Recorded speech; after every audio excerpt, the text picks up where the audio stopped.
This program is brought to you by Honda, Kawasaki, Suzuki, and Yamaha. Usong-uso talaga ang retro bikes ngayon. Nagsimula ang trend na ito sa custom builders at ngayon, pati mga major bike manufacturers are getting in on the action. Bilang isa sa pinakamalaking bike brand sa buong mundo, magpapahuli ba naman ang Honda sa trend na ito? Bahagi na ng history ng motorcycling community ang mga classic designs na ito. And just like in bikes, maganda ring balikan ang nakaraan to learn the lessons of history and honor our heritage as a nation. Welcome back mga kamotor to Ride Moto, the show for riders and soon-to-be riders. Alam mo Prof, kakaiba ang episode natin for this week dahil yung mga past episodes natin, panay beach at bundok ang mga pinupuntahan natin. Well, iibahin natin this week. Alam mo, tama ka doon sa sinabi mo. Maganda man yung mga pinupuntahan natin dati. Parang may kulang ba? Yung hinahanap ko yung meron bang saysay, merong meaning, merong connection sa pagkatao natin bilang Pilipino! Saktong-sakto, Prof. Dahil in this episode, babalik tayo sa kasaysayan. History, back in time, back to the future. Ibig mo sabihin, hindi tayo magmumotor, magta-time machine tayo? Hindi, Prof. Gagamit pa rin tayo ng motor. Ano man time machine ang pinagsasabi mo? Kasi naalala ko kasi yung project na tinatrabaho ko ngayon Yung meron akong time machine na ginagawa.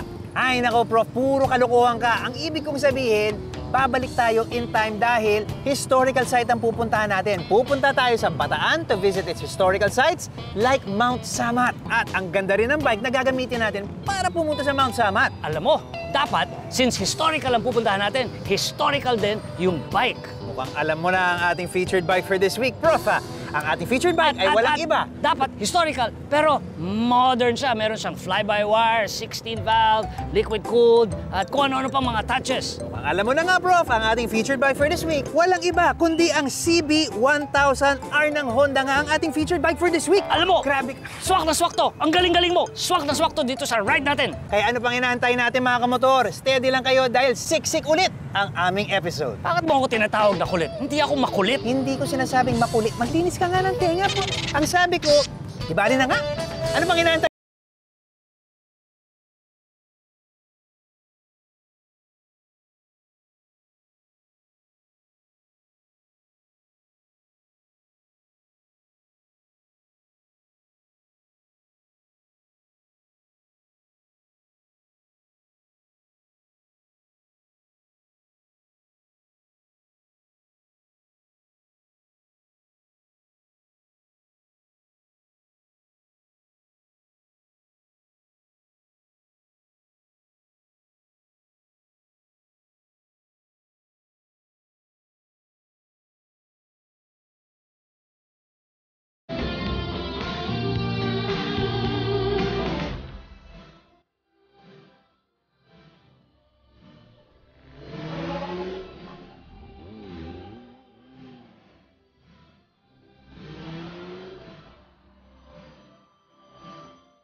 Maraming intermediate at veteran riders ang nangarap na magkaroon ng big bike. Pero hindi lahat tama sa panlasa ng sporty o adventure bike offerings ng mga kilalang bike manufacturers. Marami ang mas trip ang classic designs from days gone by na tinuturing nilang golden age of motorcycling. This was one of the driving forces behind the custom bike scene, which got the attention of the big brands, which led to the trend of so-called modern retro bikes. Habang marami kasi ang mas gusto ang style ng old school bikes, gusto rin nila ng new school tech. Honda is betting big on retro and the CB1000R is proof of this. Sa forma, classic ang dating, pero may modern features and accents din ang big bike na ito. Kung history buff ka o rider na mahilig lang pumasyal sa mga lugar na mayaman sa kasaysayan, Bataan should be on your bucket list. Para sa mga residente ng Bataan, history is a part of life and a source of pride. Sa Kapitolyo pa lang ng probinsya, kitang-kita na kung gaano kahalaga ang heritage para sa mga taga-Bataan. Pati nga malls dito sa Balanga, mukhang historical building. Dito rin matatagpuan ang Las Casas Filipinas de Acuzar, na itinuturing na isang historical theme park, where you can find cobblestone streets and dozens of mansions reconstructed from heritage houses from all over the Philippines. Pero pinakakilala ang Bataan bilang lugar kung saan nagpamalas ng kagitingan ang libu-libong sundalong Pilipino at Amerikano noong World War II. At yan ang target ride namin ni Professor M for this week. Bro, anong nangyayari dito? Ba't parang madilim na? Ano ba tong ilaw na to? Naglalaro ka ba dyan sa time machine mo na yan? Malapit na. Diyan ka lang. Abangan mo lang ha. Malapit na ako matapos kinakalibrate ko na yung time machine app ko. Diyan ka lang, diyan ka lang. Dadaling kita sa destination natin mabilisan. Ready?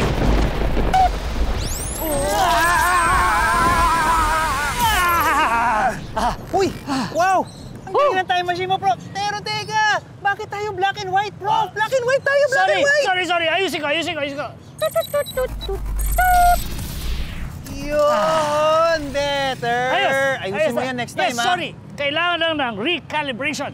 Paano? Diba saktong-sakto ang ating destination at ang ating featured bike for this week? Yes! Alam mo, eksakto to. Excited na ako. Galing! Kaya tutok lang mga kamotor dito sa nag-iisang show for riders and soon-to-be riders ang Ride mo to! Let's ride na! Up next, kikilatisin namin ni Prof ang modern retro bike ng Honda. At sasakay tayo sa time machine para bumalik sa nakaraan ng Bataan. Tutok lang dito sa Ride Mo To.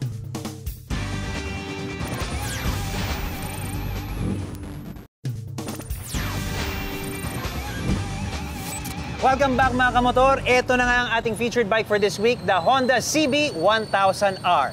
Ang tawag ng Honda dito ay Neo Sports Cafe. At kitang-kita nyo naman, kakaiba talaga ang itsura nito. It is retro and very modern at the same time. Pag-usapan natin ang kanyang mga features. Meron tayong classic round headlight, pero full LED ito sa harap at sa likod. Meron tayong 43mm big piston upside down fully adjustable show-off front suspension. Wow. With matching radially mounted front calipers na meron din tayong radial front master cylinder. Pansinin nyo ang likod. Meron tayong Showa monoshock on a single-sided swing arm. Ang pogi! Galing. And this bike features ride-by-wire technology. Paolo, alam mo ba ang ibig sabihin ng ride-by-wire? Siyempre, hindi. Ano nga ba? Ang ride-by-wire, ibig sabihin niyan is you ride with no wire. Let me explain. Ang ride-by-wire, traditionally kasi, cable lang ginagamit. Kinokonekta itong throttle barrel na to with a cable physically connected to the throttle body na kinakabit niya dun sa valve para makontrol mo yung takbo ng makina. Pinalitan nila lahat yan with electronic sensor, electronic wires, electronic servo para kontrolin yung valve na yon electronically. Yan ang tawag na fly-by-wire, throttle-by-wire, or ride-by-wire. Yun pala yun. Kaya pala wala na yung mga kable dito at pinalitan na lang ng isang electrical wire or cable dito. Correct! Yan. Now, dadagdagan ko pa. Sa akin ngayon ang spec sheets ulit. 998 cubic centimeters of inline 4 double overhead cam, water-cooled, 16-valve, pure adrenaline power! Woo! Delivering 107 kilowatts at 10,500 RPM, which gives you 143.6 horsepower. Yung torque niya naman ay 104 Newton meters at 8,250.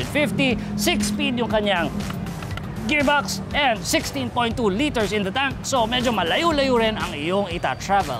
And last but not the least, nakikita mo ba itong susi na to? Aha. Meron siyang chip. Did you know that? Yung chip na yon, pag na-sense ng bike na malapit na siya at nandito na siya sa susian, it activates the bike at tinatanggap niya yung susi.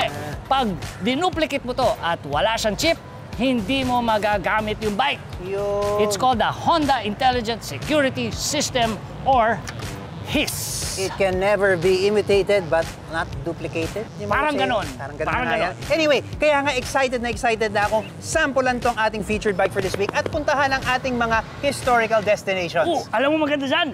200 kilometers an hour on the highway! 10 minutes, nasa Bataan na tayo. Ayan na naman ang sinasabi ko sa'yo, Prof, kailangan mag-ingat tayo eh. Ganyan ka palagi. Joke lang! Obey speed limits all the time. Yan ang gusto ko. O paano mga kamotor? Ano bang inaantay natin? Let's ride na! Mula Manila, nasa 150 kilometers ang Balanga City, ang kapitolyo ng Bataan. Mahabang biyahe ito, pero dahil big bike ang Honda CB1000R, allowed ito sa mga expressways tulad ng NLEX.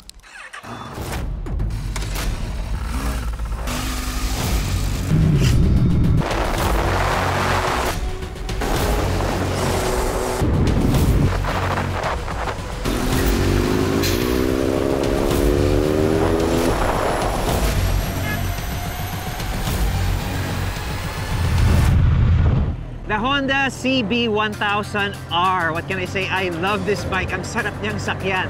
Panalo ang ginawa ng Honda dito, no? Ginamit nila ang isang engine from an early Fireblade design or makina ng isa sa kanilang sport bike or race-ready track bikes at niretune nila for street use. So yung power or torque nito medyo mas nasa low end and mid-range. So tamang-tama siya for street use. And of course, hinaluan to ng ride-by-wire technology dito sa kanyang throttle control. So kontrolado niya ang fueling, ang ganda ng bigay ng power niya whether you're riding through the city or you are riding more aggressively kung saan medyo mas sporty ang riding mo. You have 4 riding modes. You have a standard mode, a sport mode, a rain mode kung madulas ang daan at meron ka ring user mode kung saan pwede mong i-customize ang traction control settings, ang power delivery, at ang engine braking. So very loaded with technology itong CB1000R. Retro ang design, pero modernong-moderno ang performance.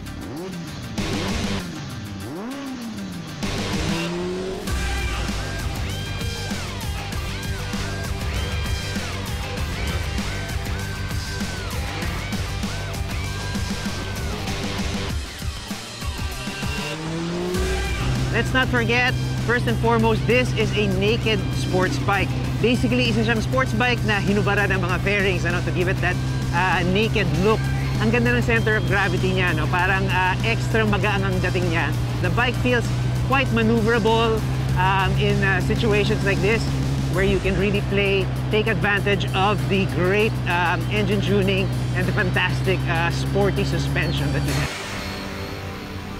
Ilang throttle twist lang at nasa Central Luzon na kami at sa aming destination this week.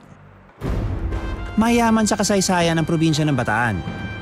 Noong World War II, sa Bataan umatras ang mga sundalong Amerikano at Filipino na nagtatanggol sa bansa laban sa pananakop ng mga Hapon.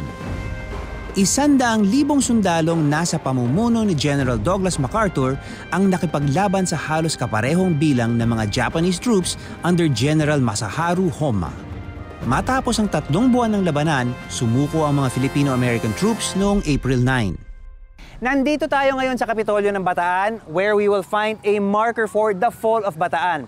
Now this marker reminds us of the thousands of Filipino and American soldiers who gave their lives defending the country in World War II. At mamaya naman, bibisita tayo sa isa sa pinakasagradong dambana dito sa Pilipinas na itinayo para gunitahin ang kagitingan ng mga bayani ng Bataan. Nakikita niyo ba itong tangke sa likod ko? Ito ang tinatawag na M3 na tangke.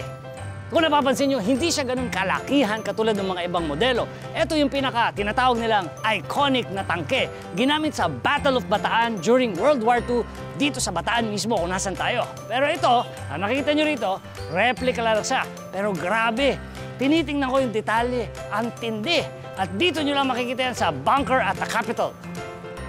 Pero bago yan, silipin muna natin ang mga pwedeng puntahan dito mismo sa Balanga City. Ito ang Plaza Mayor de Ciudad de Balanga. Inspired ng Spanish colonial architecture ang plaza na ito, kaya't sa unang tingin, akala mo nasa Madrid o Barcelona ka na. Mula sa City Hall Building, Center Plaza Mall, La Plaza Hotel, at Galeria Victoria Mall, swak na swak sa panlasa ng mga history buffs ang plaza na ito. Across the street naman, makikita ang Balanga Cathedral, na itinayo pa noong 1793. Historic din ang simbahan na ito dahil noong Second World War, ginamit itong base ng mga Hapon at nasira ito. Matapos ang gera, na-restore ang simbahan. Ngayon, isa na rin ito sa mga dinadayong destinations dito sa Bataan. Pero para mas maintindihan ang kasaysayan ng Bataan, mas maigi na pumunta sa pinakasikat na landmarks ng probinsya, ang Mount Samat National Shrine o Dambana ng Kagitingan. Mula sa sentro ng Balanga, kulang-kulang na 17 kilometers ang layo ng Mount Samat.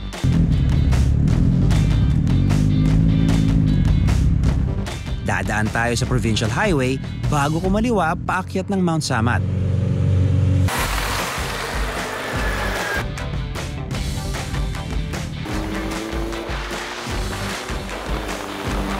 Matarik ang daan paakyat ng bundok na ito at maraming twisties.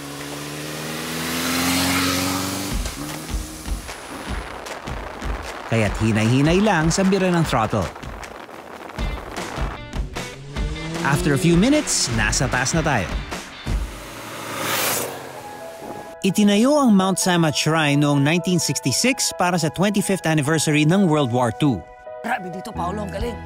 Ganda. Makasaysayan, full of history. Tulad ng? Aba, sinasabi nila, etong mga reddish stones na to, ang tawag daw nila dyan, mga blood stones. Ang legend niyan is, it is stained by the blood of the Japanese who died. Eto mismo. Oo. Yung pula na yan. Sabi daw nila, galing Corridor Island yan. Ako naman, ang narinig ko, alam mo gaano kataas to? 92 meters. Ano Yung naman ang significance nun is dapat yung timetable ng mga Hapon para talunin tayo dito, 50 days. Dahil dito sa last stand, sa Mount Samat na to, na-delay yung timetable na yon, naging 92 days. Kaya pala 92. Last stand, 92 days. Very, Diba? very significant. Very hanip sa history. Meron ditong colonnade at higanting memorial cross. So we're here, the colonnade.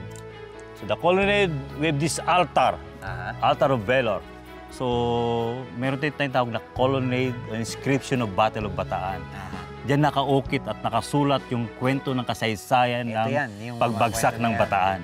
Oo. Right. Okay, so itong buong complex na to, ito yung tinatawag na Dambana. Oh, the whole is the bana ng Kagitingan, o tinatawag noong araw na altar of valor.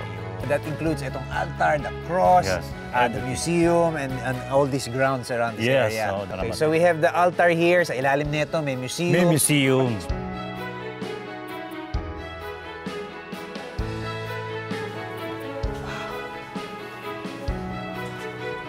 Parang nakakatakot yung elevator.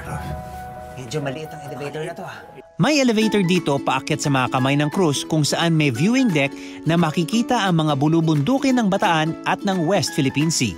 Okay guys, we're here at the viewing gallery. So, nasa 75 meters na tayo. Wow. Maliban sa 92 meters na cross.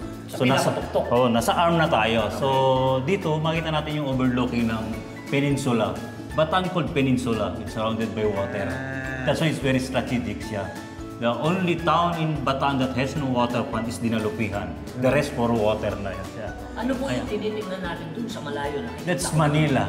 Manila. Manila na Ano yan. yun? Oh, Tanawin natin. Yeah, this cross also was aligned to the Dr. Ocelsan Monument in Rizal Park. Sa Luneta. Isometrically. Parallel. Ano yung significance ng spot na to, Sir Bong? This is the most vicious encounter in the World War II. So naging last bastion siya ng World War II. So dito sila naubusan lahat na panggamit sa laban. Yung mga big boulders na lang na Bato na lang talaga. Ang ni-roll down nila para lang yun, pinakamatinding umabot kasi ng almost 907 tons a day ng drops ng bomb. Wow. Kaya sumuko ang mga Allied forces dito sa Mount Samat na to. Matapos bumisita sa Mount Samat Shrine, di mo maiiwasang humanga sa mga sundalong nakipaglaban para sa kalayaan ng Pilipinas noong World War II. Kakaiba talagang motorcycle destination ang lugar na ito. Alam mo, Prof, kakaiba talaga itong lakad natin na to. Ang dami kong natutunan. Importante pala talagang bigyan ng pansin ang ating heritage and history.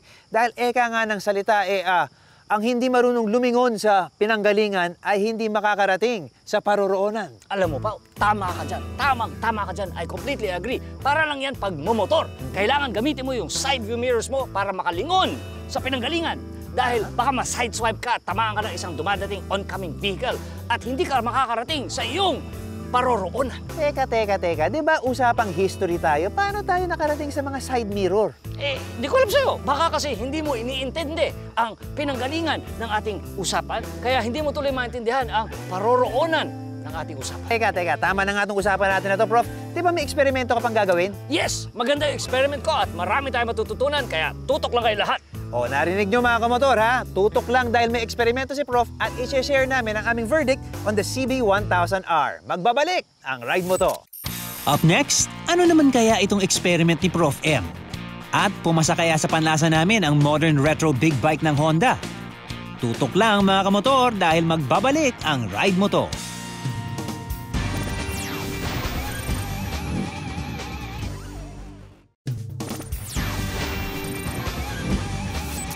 Alright, Prof, pinangako natin sa ating mga kamotor na mag-share tayo ng ating verdict on the CB1000R. What can you say? Ako masasabi ko rito, I love yung styling niya, yung itsura niya. Round headlight, cluster control, yung display dito, yung tank, yung shapes dito, the aluminum finish, and gusto-gusto ko yung technology behind the look. Fly-by-wire, yung makina niya na napakahanip 2006 to 2016, tapos binalik nila ngayong 2018 hanggang ngayon. The fact na ginagamit nila yun and then they're reusing it and improving it, ibig sabihin, ang ganda talaga ng makina. I love that about this bike. Ikaw, nira-ride mo siya buong araw. Kamusta naman siya? Habang nira-ride ko siya, yan din mismo ang sinasabi ko. I love this bike. Tuwan-tuwa ako dito, no? I'm a big fan of the way it's been styled. At tulad nga ng sinabi mo, it's amazing na kinuha ng Honda ang isang track-ready or race-ready machine at niretune nila for street use. It's very fun to use on the street. And at the same time, it's still very comfortable even in low-speed traffic. Parang hindi siya nabibilaukan. For me, nagustuhan ko ang naging performance na binigay ng ride-by-wire. And I have to say, I love the aesthetics. Tulad nga ng sinabi mo, gusto ko tong liit ng instrument cluster. Pag nakaupo ka, parang wala ka nang nakikitang ibang portion of the bike here. So parang very naked and very raw yung experience. Parang Superman. Parang ang Superman, pero smooth na smooth ang delivery ng power. Swabing-swabe. It is an excellent bike. Natuwa ako dito, Bro. So, sandali lang. May naalala lang ako. Meron akong tinatapos. Halos tapos na. Kailangan ko na umalis. Eksperimento ba to? Yes, tatapusin ko. Susurprise kita mamaya. Pero kailangan ko muna. Huwag ka magtagal, ha? Hindi. Ayoko tumanda na nag-aantay sa'yo. Mabilisan lang. Sandali lang. Magandang araw mga ka-riders! Ang experiment natin ngayon ay tungkol sa RPM, revolutions per minute. Yun yung umiikot na part sa loob ng makina with a crankshaft, pistons, valves, and spark plugs at kung ano pa, making a turning motion, delivering it to the rear tire para meron kayong power sa pag-go ninyo, sa pag-ride ninyo na malayo at masarap. Ang question for today na tatanungin natin at sasagutin natin ay, anong effect ng mga parts ng motor sa hangin na lumalabas sa pumapasok ng makina that produces the power? Ano yung effect nito mga parts nito? Pag tinanggal, ginalaw, or in combination, or lahat tinanggal, lalakas ba yung RPM? Tataas ba yung RPM? Bibilis ba yung pag-ataas ng RPM? Yun ang aalamin natin today. Yung parts na tinutukoy ko ay air filter. Yung header, dinideliver yung burnt gases palabas ng makina. Yung muffler naman, sinasilence yung ingay na ginagawa ng makina with the entire process. At iyan yung mga rason kung bakit marami nag-open pipe, nagpapalit ng racing filter, at kung ano pang modifications. Today, we will do it definitively numerically. Susukatin natin yung maximum RPM at yung rate of increase. Tatimingan natin. Ready? Let's do this! Experiment na tayo! Experiment number 1.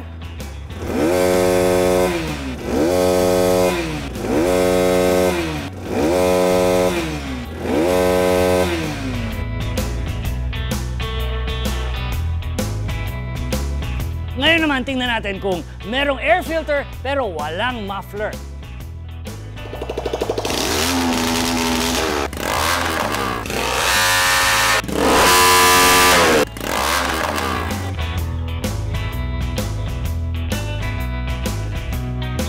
Ngayon naman, titingnan natin kung walang air filter.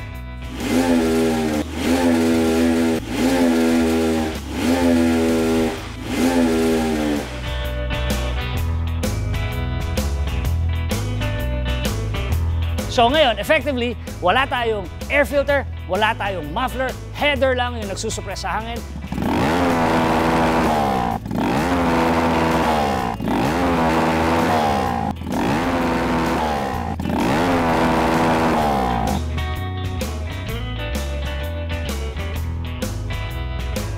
Ngayon naman, tingnan natin, ano mangyayari kung wala nang harang, wala na lahat.